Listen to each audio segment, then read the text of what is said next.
হাসতে হাসতে লুঙ্গি খুলে গেলে আমি দায়ী নই।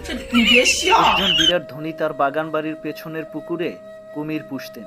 একদিন তিনি তার বাড়িতে বিশাল এক পার্টি দিলেন। নানা জায়গা থেকে বহু লোক এলো সেই পার্টিতে। প্রচুর মদ্যপান আর খাওয়া দাওয়ার পরে পুরাতন কালের মহারাজদের স্টাইলে ধনী লোকটি ঘোষণা করলেন, যে সাহস করে কুমির ভর্তি পুকুরটি সাঁতরে পার হতে পারবে তাকে তিনি হয় 1 কোটি টাকা দেবেন, না হয় তিনি তার কাছে তার সুন্দরী কন্যাকে সমর্পণ করবেন। কথাটি শেষ না হতেই ঝপাং করে একটি শব্দ।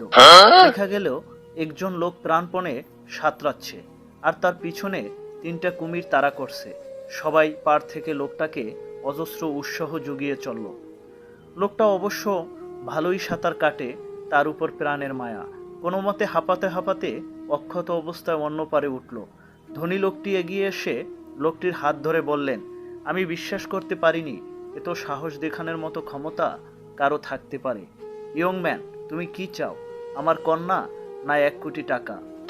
লোকটি তখন হাঁপাচ্ছে, হাঁপাতে হাঁপাতে বলল, আমি আপনার কন্যাকেও চাই না, আপনার 1 কোটি টাকাও পেতে চাই না। আমি শুধু জানতে চাই কোন শালায় আমারে পিছন থেকে ধাক্কা মারছে। 你别笑，你别笑。